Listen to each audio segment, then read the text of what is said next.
로마서 7장 1절부터 보시겠습니다. 로마서 7장 1절.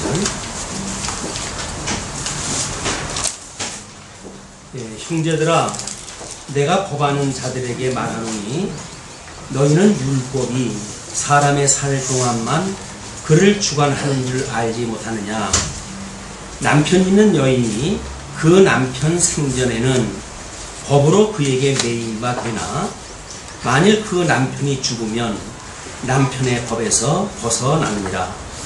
그러므로 만일 그 남편 생전에 다른 남자에게 가면 음보라 이르되 남편이 죽으면 그 법에서 자유케 되나니 다른 남자에게 갈지라도 음보가 되지 아니하느니라. 그러므로 내 형제들아, 너희도 그리스도의 몸으로 말미암아 율법에 대하여 죽임을 당하였으니 이는 다른이 곧 죽은 자 가운데서 살아나신 이에게 가서 우리로 하나님을 위하여 열매를 맺히게 하려 함이니라.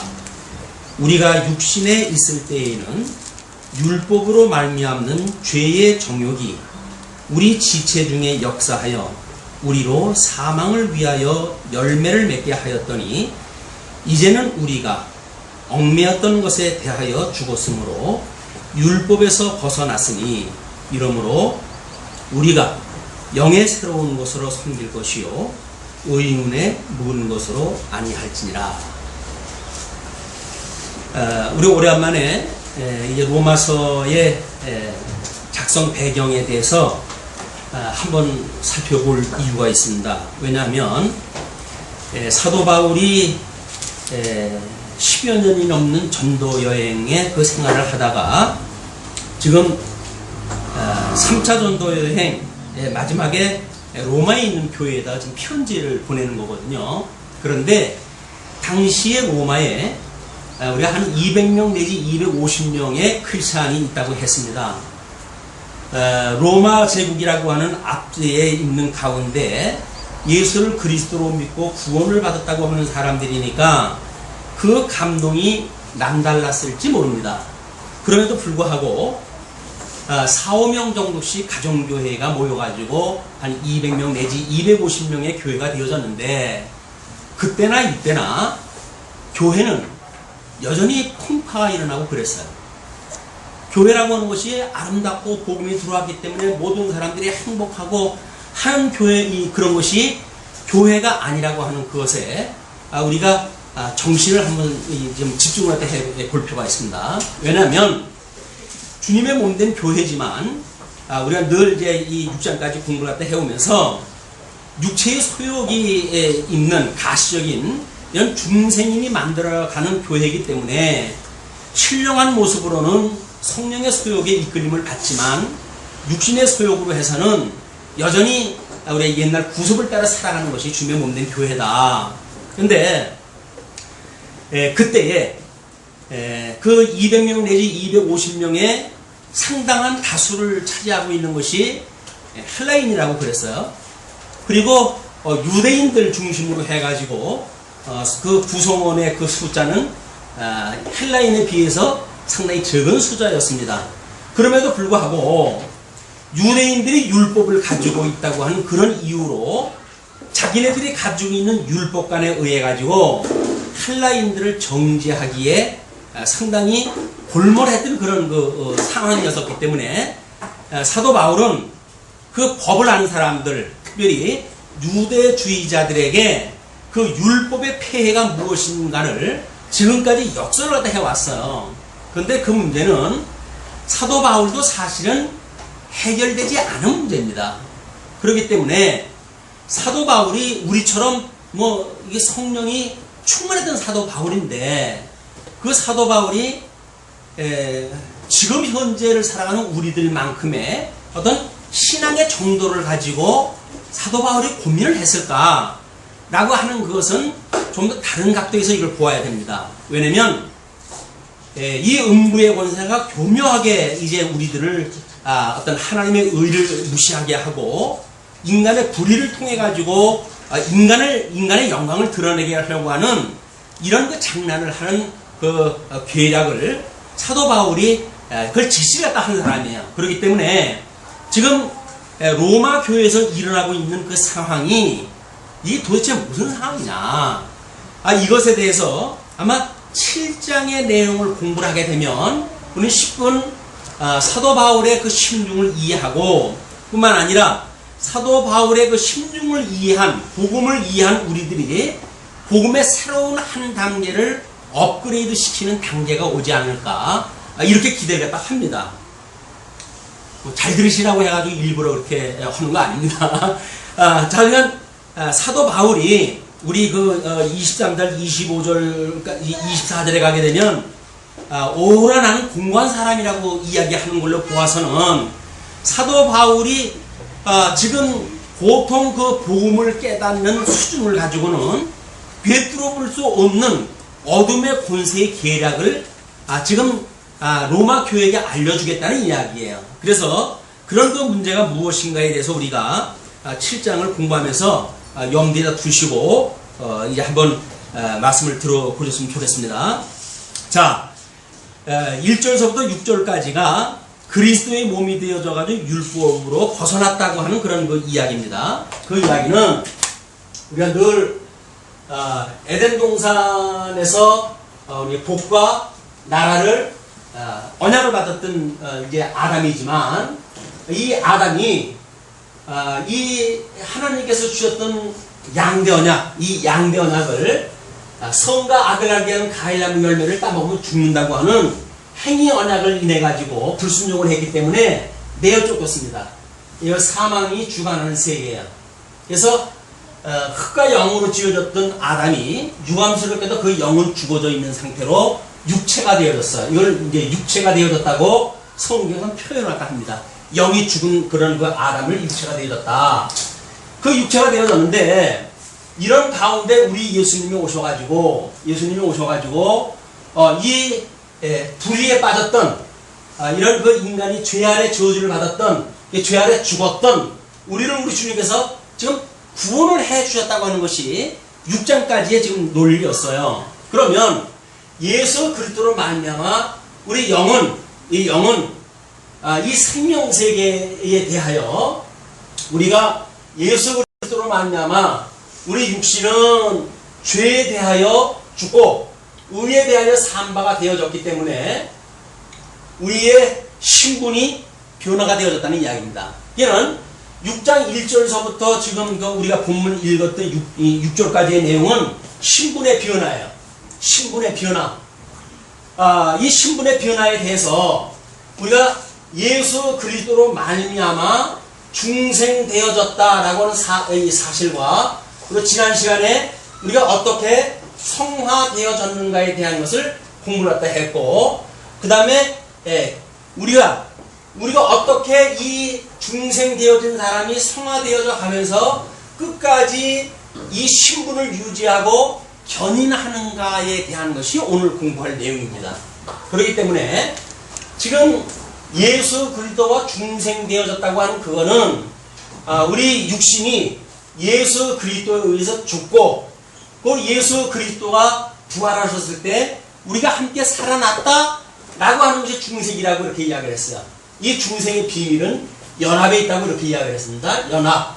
예수님과 우리가 한 몸이 되어졌단 말이에요. 그러니까 한 몸이 되어졌으니까 죄에 대하여 죽을 적에도 예수님과 연합이 되어져 죽고, 의에 대해 살아날 적에도 우리가 예수님과 한 몸이 되어져 가지고 살아난 거예요.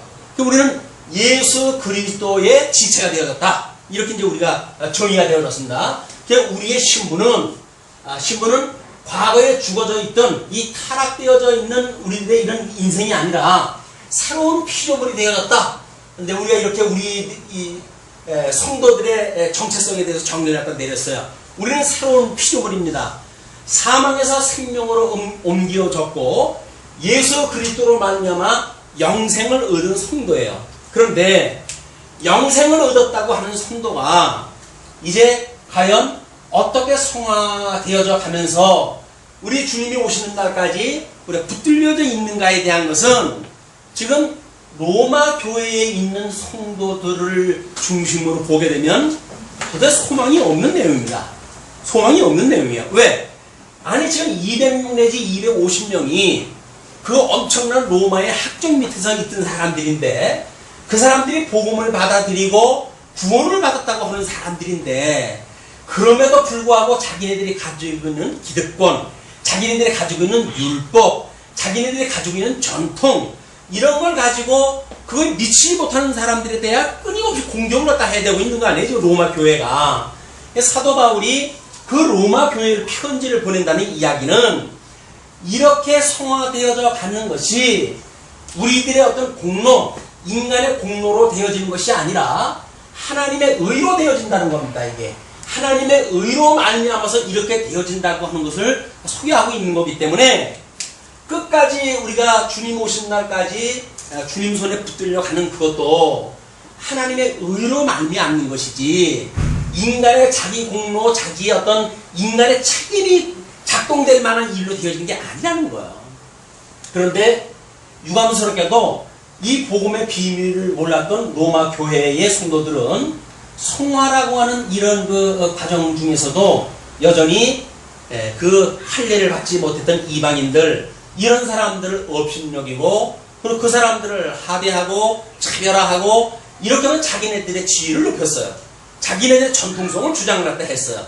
이것이 복음이 잘못되어져 있는 사람들의 특징으로 지금 사도 바울은 보았기 때문에 지금 사도 바울이 이런 로마 교회에 이 편지를 다 쓰는 거다. 그래서 과거에 지금 우리 그 5절서부터의 이야기가 그 이야기예요. 육신에 있을 때에는 율법으로 말미암는 죄의 정욕이 우리 이 지체 중에 역사했다. 이는 과거에는 이 사망이라고 하는 이 어떤 이 주권자, 사망이라고 하는 주권자에 의해서 통치력이 미쳤던 거야. 이 통치력. 그래서 이 통치력에 의해 모든 구속력, 우리들에게 모든 구속을 갖다, 인간에 대한 구속을 갖다 하는 그 힘은 바로 사망의 권세로부터 나타나는 거기 때문에 여기에서 우리들이 죄 아래 죽었다고 하는 걸 깨닫게 하는 것이 무엇이었었느냐? 그것이 율법이었단 말이야. 율법. 그 율법이 물론 죄가 있을 이 죄가 율법이 있기 전에도 죄가 있었다고 우리가 공부를 할 때 했죠. 그럼에도 불구하고 율법이 들어온 이후에 사람들이 율법에 의해서 정죄를 갖다 받는 그런 그 지경에 있기 때문에 법을 안다고 하는 사람들이 지금 로마 교회 특별히 유대인들은 이 법을 안다고 하는 사람들이 아직도 예수 그리스도로 말미암아 우리가 신분이 사망의 이 시스템으로부터 생명의 시스템으로 바뀌어졌다고 하는 신분의 변화를 인정하지 아니하고 과거에 육에 머물러져 있던 이 시스템에 익숙해져 있기 때문에 지금 형제를 비판하고 형제를 지금 정죄하는 일에 지금 있게 되었다 그 이야기예요. 자, 그러면 율법에 이렇게 과거에 이런 그 우리들의 신분이었었는데 6절에 이제는 우리가 얽매였던 것에 대하여 죽었으므로 이거에 대하여 죽었단 말이에요. 이거에 대해서 죽어가지고 율법에서 벗어났으니 이러므로 우리가 영의 새로운 것으로 섬길 것이요 의문의 묵은 것으로 아니할지니라. 지금 여기서 우리가 섬기는 것은 영의 새로운 피조물이니까 영의 이 새로운 영으로 지금 하나님을 섬겨야 되는 거지. 과거에 이 율법, 의문 이것으로 섬기는 것이 아니다 그 이야기야. 자, 뒤에 설명을 우리가 좀 쉽게 하기 위해서 여기서 말하고 있는 율법과 의문이라고 하는 문제는 우리가 윤리적인 당위 이걸로 우리가 이야기를 할 수가 있어요.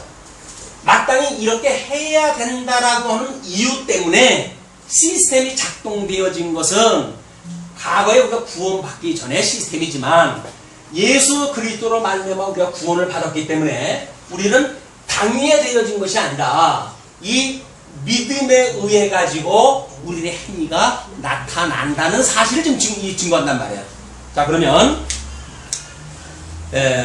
이런 그 일을 지금 이 과거의 율법 아래 있던 거와 우리 예수 그리스도로 말미암아서 복음 아래, 은혜 아래, 이걸 우리가 은혜 아래 있었다고 그랬고 이걸 복음 아래, 이 율법 아래 있었다고 이렇게 이야기를 했어요. 그러면 은혜와 복음, 이 율법이라고 하는 이 신분의 변화를 그때 당시에 있는 사람들한테 가장 알려주기 좋은 방법이 뭐냐면 로마 당시에는 가정의 그 부부의 풍습이 여자가 만약에 남자로부터 자유를 얻는 두 가지 방법이 있습니다. 그 두 가지 방법은 뭐냐면 이 남편의 구속력으로부터 벗어나는 법이에요. 남편의 법이 있는데 그것이 뭐냐면 남편이 죽든지 아니면 자기가 죽든지. 그래서 옛날부터 우리가 부부 싸움을 할 때는 뭐라고 그러니까 너 죽고 나 죽자고 그러는 거예요. 너 죽고 나 죽지 않으면 여기서 해결할 방법이 없어요. 그렇기 때문에 지금 사도 바울이 그때 있었던 풍습을 가지고 먼저 남편에서 자유로울 수 있는 방법은 이 남편 안에서 죽고 새로운 관계를 맺지 않으면 안 된다는 거예요. 이걸 지금 1절서도 소개했던 내용입니다. 자, 그런데 지금 이제 이야기가 조금 길기 때문에 속도를 좀 냅니다. 7절로부터 12절까지 보게 되면 선한 율법이 죄는 살아나고 나는 죽게 한다고 이렇게 소개를 했다 하는데요. 자, 보세요. 그런즉 이렇게 되었은즉 그 이야기입니다. 우리가 무슨 말 하리요? 율법이 죄냐? 자, 이 율법으로 말미암아서 지금 이런 그 전남편, 율법의 전남편으로부터 자유로워진 거다 라고 이야기를 하니까 그러면 이 율법이 죄란 말이냐? 라고 하는 문제 제기가 되어지는 거죠. 자, 이게 죄냐? 이건 사도 바울이 스스로 문제를 제기하는 거예요. 왜냐하면 제가 한 편의 논문을 써가고 있기 때문에 이런 우리가 율법에서 벗어나가지고 은혜 아래 살게 되어졌다. 우리의 신분이 변화가 되어졌다. 라고 이야기를 했으니까 그러면 옛 남편이 나쁜 남편이 되어져가지고 좋은 남편을 만났다는 이야기인 것 같은데 그러면 이 율법이 나쁜 남편이니까 이것이 죄란 말이냐? 라고는 문제를 갖다 제기하다 하는 거예요. 그러면서 율법이 죄냐 그럴 수 없느니라. 율법으로 말미암지 않고는 내가 죄를 알지 못하였으니 곧 율법이 탐내지 말라 아니하였다면 내가 탐심을 알지 못하였습니다.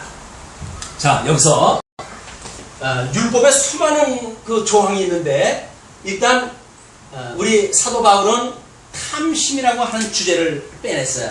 그런데 우리가 타락되어져 있는 우리의 죄성을 이야기했을 때 우리 영적으로 우리 지성적으로 이성적으로 또는 심성이 또는 우리의 감정이 또는 육체가 어떻게 타락되어져 있는지 조목조목 설명을 했잖아요. 그 중에 합당치 못한 행위, 그 중에 일부인 탐심을 주제로 뽑았어요. 자, 그러면 사도 바울이 지금 율법을 설명할 때 해가면서 탐심이라고 하는 주제를 하나 뽑았는데 탐심이 자기가 설명해 가고자 하는 주제와 상관이 없는 단순한 객관적인 주제일까? 아니면 아까 이야기했던 23절로 25절 이야기했던 자기가 공고한 자라고 스스로 자기를 괴로워했던 그런 거로부터 이 탐심의 주제가 있을까? 라고 하는 그거는 우리가 미루어서 짐작할 수가 있겠죠. 왜냐면 한 저자가 지금 같은 시간대에 같은 글을 쓰고 있잖아요. 그러면 지금 7장 1절서부터 6절, 지금 7절을 갖다 쓰고 있는 사람이 24절을 조금 있으면 쓸 사람인데 상관없는 주제를 쓰지는 않았을 거예요. 그렇죠? 왜 이걸 제가 강조를 하냐면 나중에 거기 가야 사도 바울이 괴로워했던 것이 뭔지를 우리가 알게 돼요. 사도 바울이 고민스러웠던 것이 가장 뭐고 사도 바울이 정말 죽음의 그 지경을 내대고 심지어 자기 표현으로 해가지고는 관제물로 받침받아졌다고 할 정도로 뜨거운 열정을 가지고 살았던 사도 바울인데 사도 바울이 뭐 그렇게 죄 때문에 고민이 있었을까? 이게 짐작이 안 가지 않습니까? 사도 바울의 그런 그 자기에 대한 그 고민, 고통, 오라 나는 공고한 자로다 라고 하는 고민이 도저히 이해가 안 가요. 그냥 이거를 지금 우리가 미리 짐작을 다 해놓고 이걸 머릿속에 넣어놓고 24절까지 가야 사도 바울의 고통이 이거였구나 라는 걸 우리가 비로소 알 수가 있기 때문에 그렇습니다. 물론 지금까지 강론하는 사람들이 거의에 주안점을 둔 건 없어요. 우리가 이제 이 양대 의의를 통해 가지고 이 양대 언약을 통해 가지고 로마서가 지금 하나님의 의를 증거하는 내용 아닙니까? 그냥 하나님의 의를 증거한다고 하는 것하고 사도 바울이 말하고 있는 이 탐심과 나중에 오라 공고한 자로라고 했던 자기의 평가와 이게 무관하지 않다는 이야기죠. 하나님의 의를 설명하는데, 자 그러면 그러나 죄가 기회를 타서 계명으로 말미암아 내 속에서 각양 탐심을 이루었나니 이 법이 없으면 죄가 죽은 것이니라.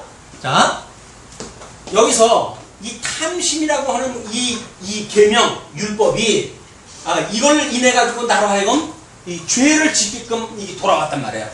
그런데 탐심이라고 하는 어떤 조건, 이 율법의 조항이 있기 때문에 그 죄를 지은 겁니까? 그게 아니잖아요. 왜냐면 이 율법이라고 하는 것은 워낙 죄 아래 있던 우리들인데 죄 아래 있던 우리들의 죄를 드러나게 하는 일이에요. 이게 율법을 통해 가지고 내가 이런 죄인이었구나 라고 하는 걸 깨닫게 하는 일이기 때문에 우리는 이 율법을 가지고 인간의 의를 이룬다고 하는 생각을 가지면 안 된다고 하는 것이 복음의 정체입니다. 그런데 우리 이제 아마 종교 개혁 이후에 이제 우리 지난 시간에도 이야기를 했지만 예수 그리스도로 말미암아 구원을 받았던 사람들이 그 이후에 어떻게 살아야 될 것인가가 늘 관심사라고 그러지 않았어요. 지난 시간에 이 성화라고 하는 주제를 이야기할 적에는 이것이 하나의 문제다.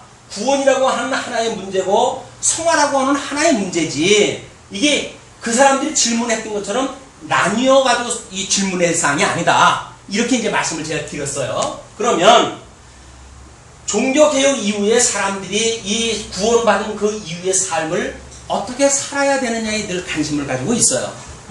그래서 우리 예수님을 믿기 전에는 율법이 우리 죄를 정죄해서 이제 그 율법 아래 우리가 죽었고 그래서 우리가 구원을 받았지만 구원을 받은 우리는 율법에서 말하는 계명, 이제 이걸 십계명이라고 이렇게 이야기합니다. 십계명.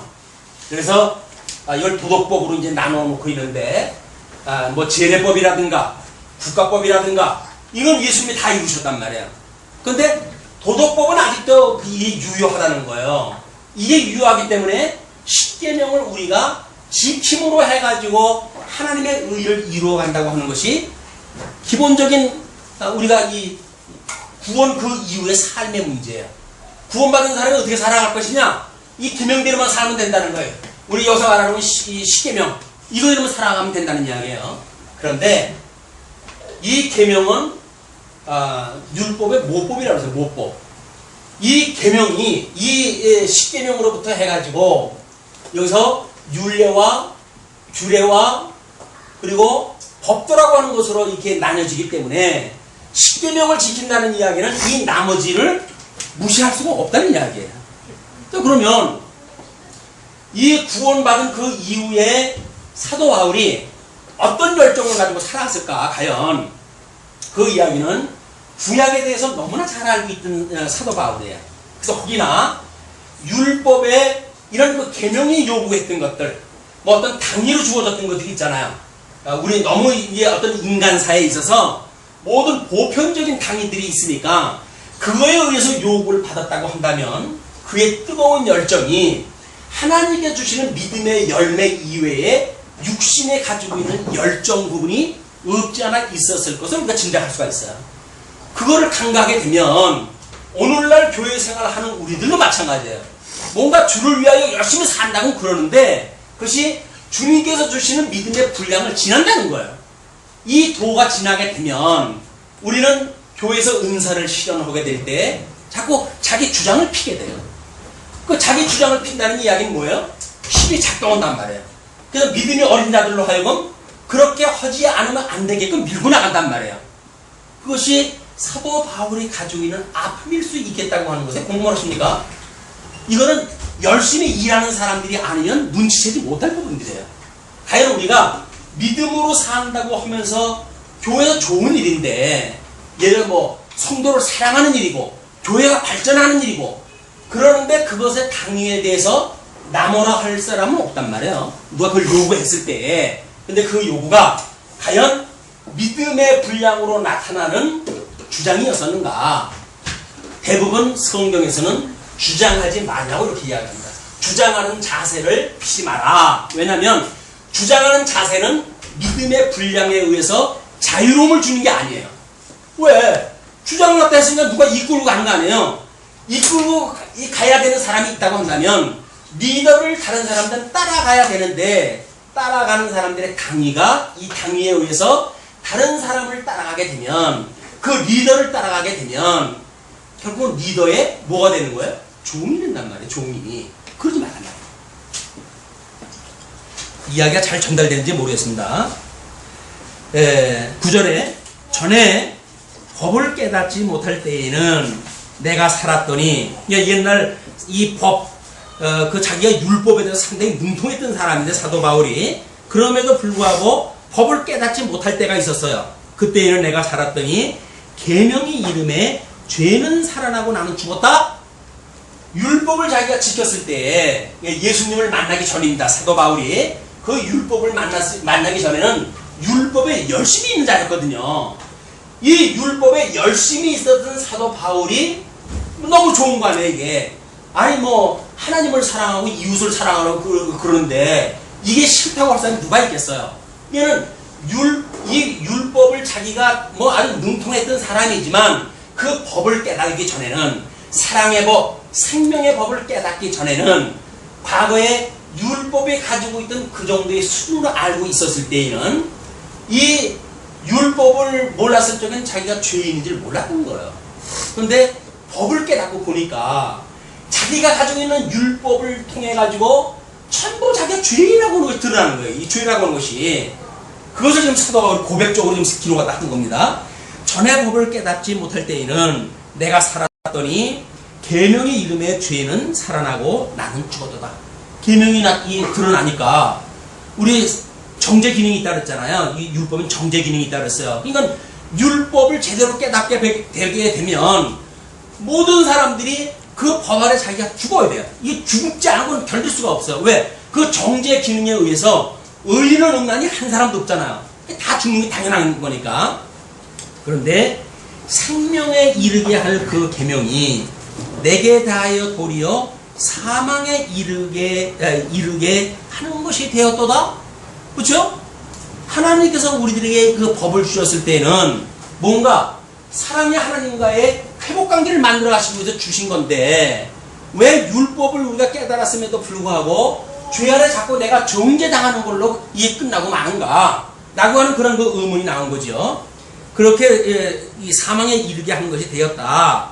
죄가 기회를 타서 계명으로 말미암아 나를 속이고 그것으로 나를 치었는지라. 자, 율법이 나를 속였다고 하는 것이 뭘까요? 생명에 이르게 할 계명이 죄가 기회를 타가지고 호시탐탐 기회를 타가지고 계명으로 말미암아 나를 속여요. 나를 계속 속여요. 속이는 게 뭐예요? 하나님이 기뻐하시는 뜻이 뭔지 아니? 자, 위로는 하나님을 사랑하는 이야기란다. 자, 하나님을 사랑하는 것이 무엇인지를 아느냐? 우상을 내 앞에 두지 말고 하나님의 이름을 욕심여기지 말고 시키면 쭉 이야기를 하는 거예요. 그러니까 맞아, 하나님을 공경하는 건데, 자, 인간으로 해가지고는 네 부모에게 효도하라고 그랬어요. 그러면 부모에게 효도하라고 하는 이 당위에 대하여 누구도 반대할 사람이 없어요. 그러니까 그 십계명이 주어지는 부모에게 효도하라고 하는 계명이 우리를 어디로 끌고 들어갑니까? 이 당위 아래로 끌고 들어가는 거예요. 그러면 우리는 어떻게 해야 돼요? 이제 그 당위에 의한 계명이라고 하는 당위에 의해서 부모에게 효도하지 않으면 안 되는 거예요. 이것이 율법이 주는 구속력이란 말이에요. 율법이 우리 장악을 하고 있기 때문에 내 말 안 들어? 내 말 안 들으면 죽일 거야? 라고 율법의 공격이란 말이에요. 그런데 이 예수님으로 말미암아 우리가 모든 율법으로 자유로워졌다는 이야기는 더 이상 이 율법의 구속력이 미치지 않는다는 이야기 아니에요. 그러면 부모에게 효도하라고 하는 계명에 따라서 효도를 우리가 못했어요. 그러면 우리가 율법의 정죄를 받을 이유가 있습니까? 없습니까? 왜 대답을 못해요? 전문분들. 부모님을 효도라고 그랬어요. 근데 이제 우리는 그 계명으로부터 자유로웠어요. 자, 그러면 부모에게 효도를 하지 않는 것이 더 이상 우리에게 구속력이 있습니까? 없습니까? 부모에게 효도하지 말라고 하는 것에 대하여 구속력이 없다고 하기에는 왠지 눈치가 보인단 말이에요, 이게. 이게 우리를 속이는 일이란 말이에요. 속이는 일. 아니, 우리가 새로운 피조물이 돼가지고 하나님과 한 몸이 되어져서 예수 그리스도 안에서 같은 지체가 되어졌다고 한다면 부모이기 때문에 효도를 합니까? 주 안에서 우리는 효도가 혹은 남아요. 사랑을 하고도 남는다고요. 그게 이 은혜의 법 아래 살아가는 사람들의 믿음의 행위란 말이에요. 믿음의 행위. 근데 이 믿음의 행위를 우리는 못 믿어요. 그거를. 저 인간이 언제 나를 이제 배반할지 모르니까 이 당리를 끌어다가 너는 내 자식이야. 나한테 효도를 갖다 해야 돼. 나는 당리를 심어놓는단 말이에요. 그렇게 됐을 때 우리는 이 구속력 아래 살아갈 수밖에 없는 거예요. 호시탐탐 이 죄가 우리를 미혹을 갖다 해가지고 이 미명 아래, 율법이라고 하는 미명 아래 우리를 이쪽으로 끌고 들어간단 말이에요. 지금 예를 든 거는, 효도라고 하는 예를 든 거는 너무 아주 인류 보편적인 그 주제 아닙니까? 그렇게 드린 건데, 지금 이 탐심이라고 하는 주제는 놓치면 안 됩니다. 그걸 계속 우리가 끌고 들어가 봐야 돼요. 자, 이러보건대 율법도 거룩하며 계명도 거룩하며 의로우며 선하도다. 그 율법에 의해서 내가 죄가 드러나고 그 죄 때문에 내가 죽어야 된다고 하는 것이 너무나 당연하니까, 인간의 불의, 나는 불의하구나, 이 하나님 앞에 불의하구나, 이걸 깨달을 수 있는 도구가 되어지기 때문에 이 율법이 악한 건 아니다, 그 이야기예요. 왜냐하면 이 하나님의 이 의라고 하는 건 공의 아닙니까? 공의. 이 율법이라고 하는 것은 심판의 기준이 돼요. 하나님의 의를 실현해가는 기준이 되어지는 거예요. 이거는 누구도 이 기준에 도달이 돼가지고 하나님의 의를 이룰 인간은 없는 거예요. 오직 중보자이신 예수 그리스도만이 이쪽으로 와가지고 구약에서 언약되어졌던 모든 율법을 온전케 하고 그걸 다 이루신 분이 예수 그리스도예요. 우리 마태복음에서도 내가 율법이나 선지를 폐하러 온 줄로 생각지 마라, 이렇게 이야기를 하잖아요. 왜냐하면 내가 너를 온전케 하러 왔다. 그리고 십자가에 돌아가시면서 뭐라고 그럽니까? 다 이루었단 말이에요. 다 이루었다는 게 뭐예요? 혈통적으로 와가지고 당신이 이루어야 될 사항들은 다 이뤘다, 그 이야기예요. 그리고 이제 사흘 만에 부활해서 승천하시고 천상사역을 통해서 뭘 하시면 돼요? 성결의 영으로는 하나님의 아들로 인정되어진 그 사역을 하시면 되죠. 육신으로 했던 사역들은 다 이루신 거예요. 십자가에 이 돌아가심으로 다 이루어진 거예요. 그래서 예수님이 다 이루었다는 이야기는 뭐 구약 성경을 다 이루었다고 하는 그런 개념이 아니에요. 혈통적으로 와가지고 허식사역들을 다 이루신 거예요, 십자가에서. 그러나 이제 그분이 다시 사망 권세를 이기시고 부활하셔가지고 승천하시고 그리고 주님의 몸된 교회를 이제 하나님의 나라, 이 양변학을 이루시는 사건은 성결의 영, 하나님의 아들로 인정되어진 성결의 영으로 그 일을 하신다, 그 이야기예요. 그 성결의 영이 우리를 중생케 하고 그분과 우리가 연합이 되어진 거예요. 하나님의 아들이라고 하는 예수님하고 우리가 한 몸이 되어졌다고요. 우리가 보통 이 신분이 아니라니까요. 이 신분을 우리가 놓치게 되면 세상에 복음도 모르고 있는 자들, 행세하는 자들 앞에 우리가 기가 죽고 살아갈 수밖에 없어요. 그러나 우리는 저도 예수 그리스도로 말미암아 새로운 피조물이 된 사람들이에요. 그러니까 이 사망의 권세에 잡았다고 하는 자들 앞에서 결코 우리는 기가 죽고 살아갈 만한 그런 존재가 아니에요.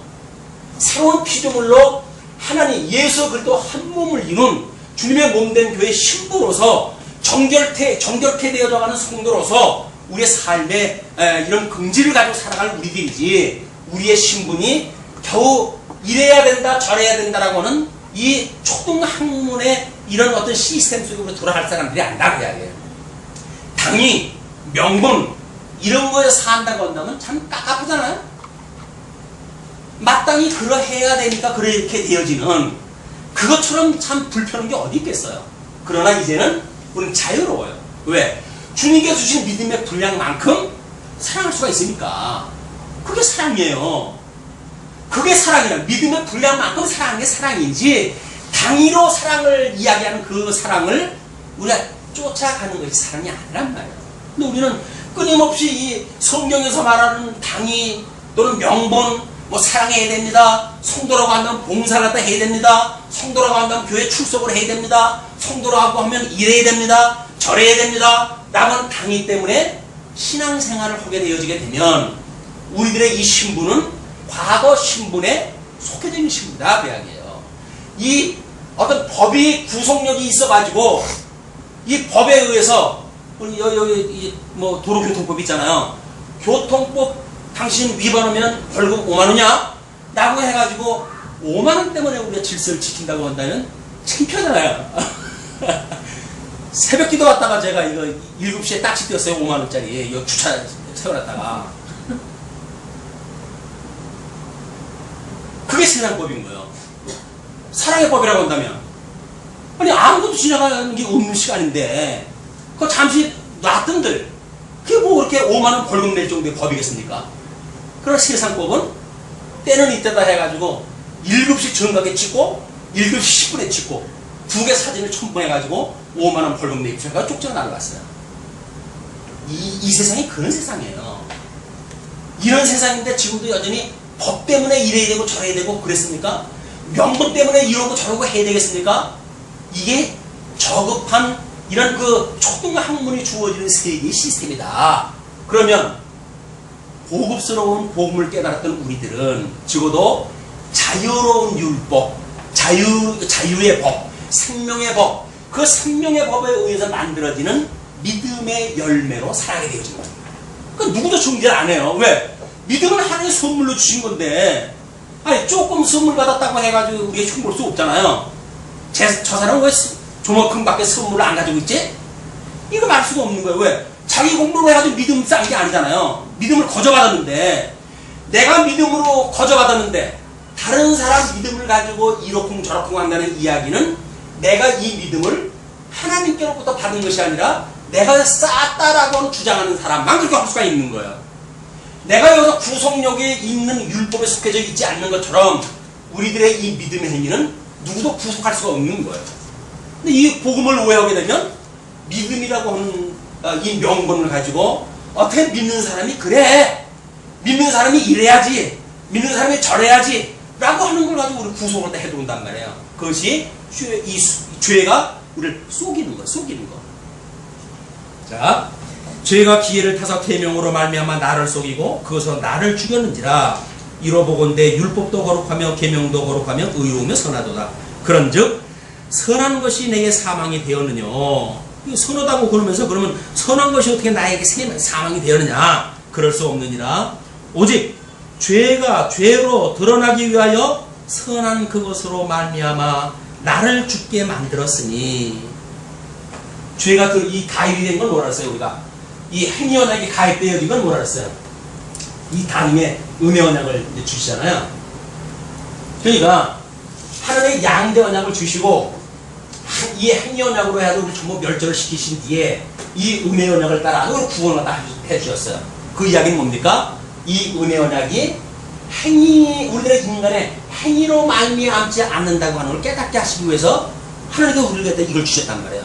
그렇기 때문에 지금 이 선한 것이 내게 사망이 되었느냐? 그럴 수 없느니라. 오직 죄가 죄로 드러나기 위하여 선한 그것으로 말미암아 나를 죽게 만들었으니 이는 계명으로 말미암아 죄로 심히 죄되게 하려 하심이라.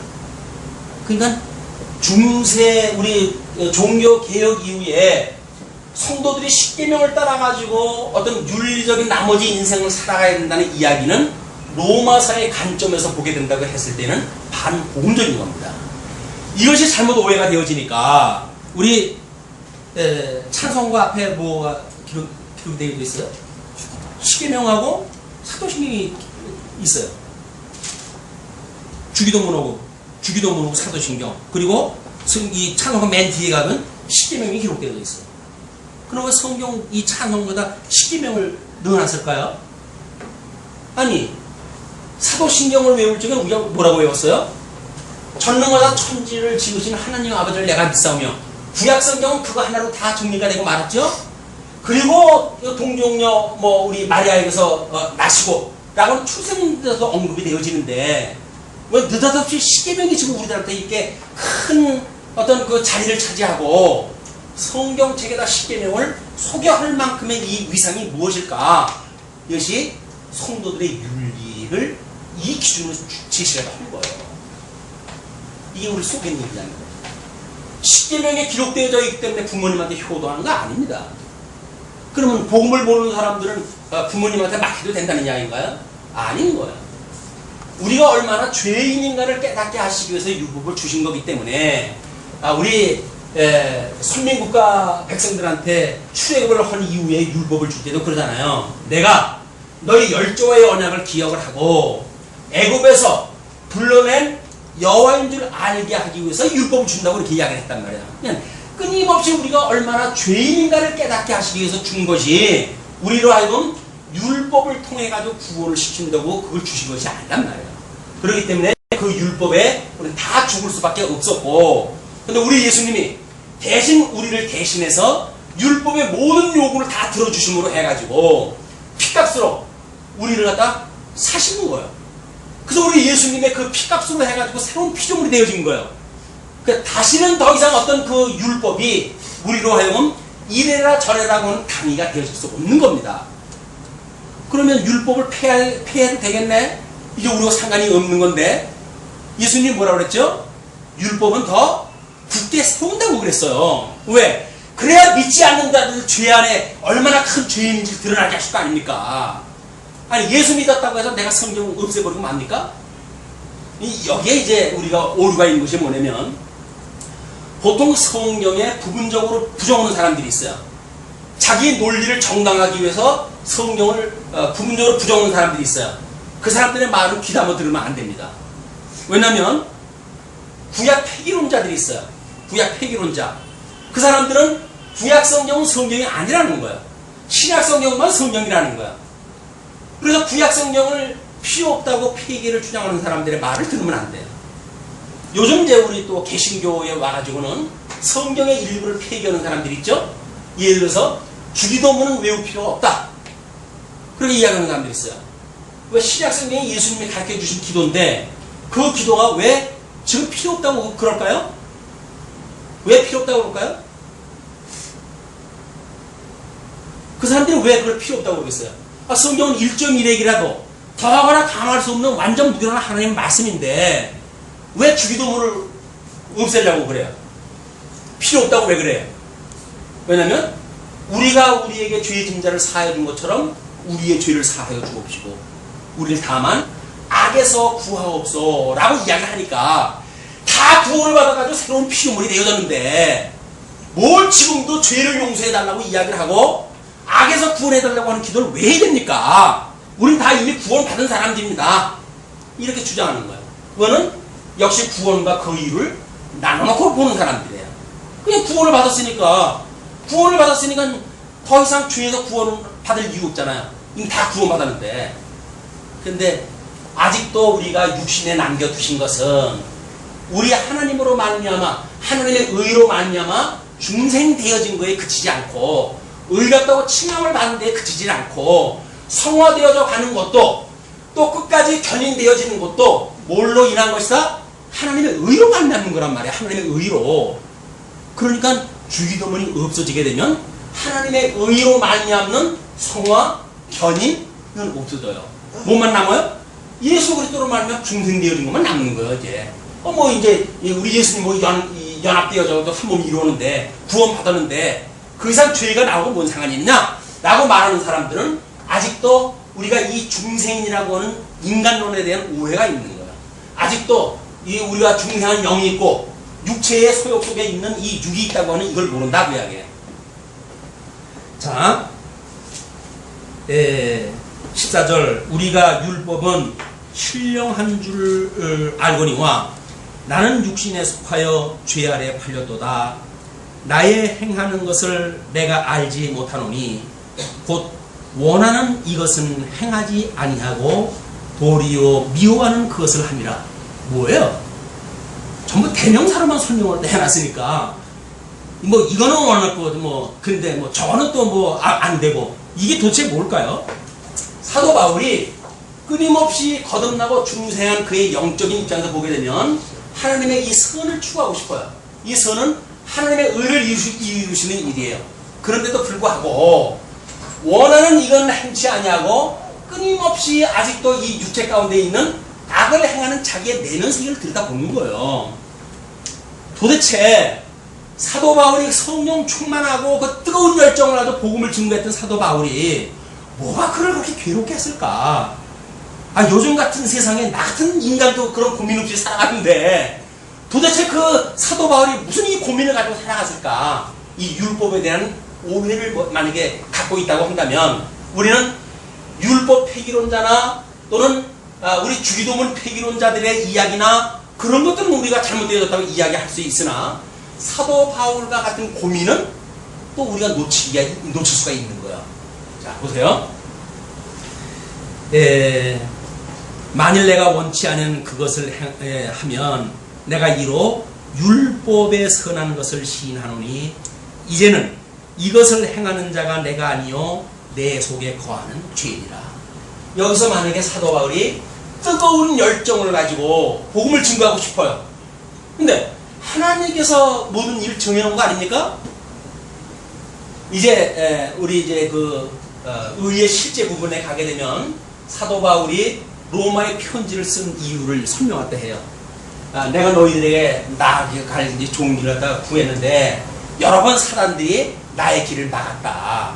그러니까 사도 바울은 끊임없이 로마를 거쳐가지고 소바라 반도까지 가겠다고 하는 자기 계획을 관철시키려고 하는 뜨거운 열정이 있던 사람이에요. 근데 그 뜨거운 열정이 하나님께서 주시는 환경, 믿음의 분량, 시간의 때 이런 거에 의해서 되어지겠건만 사도 바울은 그거보다 넘치는 열정을 가지고 있는 거예요. 그러니까 몇 번이나 지금 로마를 거쳐가지고 소바라 반도까지 가고 싶었지만 하나님은 그 길을 막으신 거예요. 막았던 거는 왜 막았던 거예요? 아직 때가 안 됐으니까. 때가 안 됐으니까 막았단 말이에요. 근데 사도 바울은 때가 하나님 막거나 말거나 하고 가고 싶은 거예요, 열정이. 그것이 선을 행하고자 하는 그것이 지금 복음을 행하려고 하는 자기의 의가 여기 숨어져 있다 그 이야기예요. 자, 내 속 곧 내 육신에 선한 것이 거하지 아니한 줄을 아노니 내 육신에는 이 선한 것이 거하지 않는 것을 내가 알고 있는데 원함은 내게 있으나 선을 행하는 것은 없노라. 그래서 끊임없이 우리 악한 우리도 아직도 이 육체의 소욕에 있었을 때 우리의 육신은 이 육체의 소욕은 끊임없이 이쪽의 당위에 의해서 이 작동되어지는 시스템이지 여기서 주는 시스템이 아니란 말이에요. 여기서 주는 그 믿음이라고 한다면 하나님께서 가게 하시는 것만큼 가는 거예요. 불기둥이 가는 것만큼 이동이 되는 거예요. 구름기둥이 이동하는 것만큼 가는 거예요. 그런데 그렇게 어떻게 교회가 이렇게 맨날 이러냐? 그래가지고 새롭게 만약에 들어온 분이 이래가지고 안 된다 가지고 교회 개혁을 일으켜야 되겠다 라고 만약 이런 시동을 했다면 믿음이 거의 미치지 않는 사람들은 어떻게 해야 돼요? 명분이 좋으니까 줄레줄레 따라는 가야 될 거 아니겠어요? 따라는 가야 되는데 헐 힘은 없어요. 근데 힘이 드는 거예요. 힘이 드는 거예요. 그 힘이 드는 게 불만으로 나오고 그 불만이 결국은 아픔의 자기 신이란 말이에요. 신어. 난 도저히 못해. 라고는 자기 신임이 지금 악을 쓰고 있는 거예요. 근데 믿음이 큰 사람은 왜 못해? 이 뜨거운 마음을 가지고 왜 못해? 우리가 새로운 피조물이 되어졌고 예수 그리스도의 이 놀라운 은혜를 입고 사는 사람들인데 왜 못해? 라고 해가지고 끌고 간다고 한다면 믿음이 어린 사람들은 힘을 낼 수밖에 없잖아요. 너무 힘드니까. 이 율법이 그런 우리나라의 구속력을 준다. 그래서 과연 복음 안에서 우리가 믿음의 분량만큼 분수를 지나지 않는 믿음을 지키는 일이 얼마나 중요한지 몰라요. 그냥 교회 생활을 하기 싫은 사람을 억지로 끌고 나와가지고 신앙생활 해야 된다? 라면 그 사람은 이건 지옥 같죠. 이걸 더군다나 이거 1시간씩이나 무슨 놈의 강론이라고 말이 맞는 모르겠네. 1시간씩이나 해가지고 진을 빼냐? 대충 한 20분 하고 말지. 라고 할 수 있을 거 아니겠어요? 그 이야기예요. 들을 분이 와가지고 들어야 되는 거지. 억지로 끌어다 놓는다고 해가지고 이 복음이 들리는 게 아니잖아요. 오늘 오신 분들은 하나님의 은혜로 이 자리를 인도하셨고 이 복음을 듣게 하시는 은혜에 참여되신 줄로 알기를 바랍니다. 주님께서 인도하신 걸로 믿어지면 주님께서 이 주신 분은 믿음으로 보는 거지요. 그러나 만약에 이게 믿음으로 이 되어진 것이 아니야. 오고 싶은 마음이 아니라, 아, 이거는 뭐, 오늘 가자고 하니까 나 억지로 가봐야지. 아, 오늘 무슨 일인데 갈까 말까? 아, 현정이도 안 오고 그러는데 나도 이거 오늘 갈까? 라는 생각을 가질 수도 있죠. 그러나, 우리 성령님께서 인도해가지고 다들 왔어요. 뭐, 100% 이건 아닌지 몰라. 이거 50%, 이거 50%인지도 몰라. 그러나, 이 말씀을 듣는 순간, 와, 오기를 잘했구나. 이 100%로 올라가는 순간이, 이 믿음의 행위가. 자. 네. 만일 내가 원치 않는 그것을 하면 이를 행하는 자가 내가 아니요 내 속에 거하는 죄입니다. 그러므로 내가 한 법을 깨달았노니 곧 법을 깨달았어요. 법을 깨달았는데 곧 선을 행하기 원하는 나에게 악이 함께 있는 것이다. 뭐 이건 우리가 다 알죠. 성령의 소욕과 육체의 소욕이 있으니까. 그런데 내 속사람으로는 하나님의 법을 즐거워하되 내 지체 속에서 한 다른 법이 내 마음의 법과 싸워 내 지체 속에 있는 죄의 법 아래로 나를 사로잡아 오는 것을 보는도다. 무슨 얘기입니까? 우리가 이 법이 한 법을 깨달았는데 이쪽에 있는 내 이 법이, 마음의 법이 또 다른 법이 있어가지고 끊임없이 이거를 싸워가지고 나를 사로잡아 오는 걸 내가 본다 그 이야기예요. 그러니까 이 당이라고 하는 것이 얼마나 사람들을 아무 소리도 못하면서 아프게 하는 일인지 모릅니다. 왜? 당이라고 하는 것은 이 당이가 마땅히 그러해야 되는 일이에요. 근데 마땅히 그러해야 되는 일인데 못하는 심정이 오죽하겠어요. 그러니까 부모에게 효도하라고 하는 그런 당이 이거를 율법적인 구속력에 의해서 집어넣게 되면 그거에 의해서 작동할 수가 있잖아요. 뭐 율법에도 부모님이 효도라고 그러면 내가 예수님을 믿는 내가 효도 안 해도 되나? 라고 만약에 효도를 한다고 했을 때에는 이미 나를 사로잡아 내려오는 거예요, 이쪽으로. 이 부모님을 효도해야 된다고 하는 그 어떤 주제를 끌고 내려오는 거야. 그래서 믿음의 행위로 나오는 이 효도가 아니라 여기 구속력에 따른 다른 사람의 눈치를 봐야 되는 이런 입장에서 우리가 그 효도를 할 수밖에 없도록 만들어낸 일이다. 얼마나 비신사적인지 모르죠? 이 얼마나 비신사적인지 몰라요. 이거에 의해 가지고 우리를 꼼짝 못하게끔 해가지고 끌고 가는 일이. 이건, 이 구속이라고 하면 이 쇠사슬로 우리 목을 맨 거예요. 꼼짝 못하게 하고 이쪽으로 끌고 가겠다는 이야기예요. 그러나 여기는 우리는 두 날개를 피고 날아갈 수 있을 만큼 자유로운 곳이에요. 할 수 있는 만큼 하는 거예요. 그냥 과부하가 걸릴 이유가 없어요. 여기서 하면 과부하가 안 걸려요. 근데 여기는, 이건 뭐, 죽을 정도의 과부합니다. 스트레스가 있는 대로 가는데, 여기. 로마 교회 지금 상황을 잘 이해를 하셔야 이것이 보일 겁니다. 그러면서, 오라 나는 공고한 사람이로다. 이 사망의 몸에서 누가 나를 건져내랴. 이렇게 사로잡아오는 이 사망의 몸에서 누가 나를 건져내겠느냐. 그 뜨거운 이 하나님의 사람이었던 바울이 오라 공고한 자라라고 하는 이런 이 고통을 갖다 이야기를 하는데 우리는 거기 뭐 10분의 1, 100분의 1도 안 되는 그 복음을 이해를 하고 있으면서도 아무런 문제의식이 없다는 이야기는 사도 바울처럼 죄가 없기 때문에 그런 건가요? 아닌 거예요. 이게 그 이치를 모르기 때문에 이 당위 속에 엇끌려가지고 뭐 종교 지도자들에 의해 가지고 온통 우리가 끌려다니면서도 불구하고 그게 종인지 뭔지도 모르고 살아가고 있는 거란 말이에요. 믿어지십니까? 이덕성이의 어떤 그런 주장에 의해 가지고 교회 생활한다는 이야기는 여러분들이 스스로 나는 종입니다는 이야기예요. 목사가 말하기 때문에 그러면 안 되는 거예요. 이건 그럴 수가 없는 거예요. 오직 그 권위가 어디에 있는 겁니까? 이 모든 권위는 우리 교회의 권위는 어디에 있는 거예요? 말씀에 있는 거예요. 말씀에. 근데 이덕성이가 말씀을 전하니까 그러니까 소중히 해가지고 뭐 지난 생일 때도 뭐 꽃도 사주시고 뭐 케이크도 주시고 그런 거 아니겠어요? 왜? 말씀을 들고 있으니까 말씀의 권위를 인정한다고 하는 이야기지 이덕성이 개인이 뭐 잘한 게 있어요. 제가 제대로 이게 그러니까 목사에 의해서 되어진 것이 아니라 하나님께서 말씀의 권위를 이덕성이라고 하는 어떤 은사를 목사의 은사를 주어가지고 그러한 말씀을 선포하게 해서 하나님과의 우리 관계를 더욱 돈독하게 해가는 그런 역할을 해 주었으니까 할 수만 있으면 좋은 곳으로 함께 하려고 하는 그런 그 생각이 드는 거지. 인간 이덕성이 목사니까 아유 꼴 보기 싫지만 어떡하냐, 우리 교회 목사인데 그냥 이렇게 대접을 해줘야지 라고 말한다고 한다면 혀를 깨물고 죽지 그걸 왜 왔습니까? 이런 게 아니란 말이에요. 당위에서 그렇게 되는 게 아니에요. 신앙생활을 당위에서 의해서 한다고 한다면 그걸 받는 사람도 고통이에요. 고통. 그걸 왜 해요? 마음에 없는 일을. 그러나 마음에 있다고 한다면 조금만 뭐 메시지 하나라도 감동을 갖다 하지요. 그렇잖아요? 이게 주님께서 주신 믿음의 힘이란 말이에요.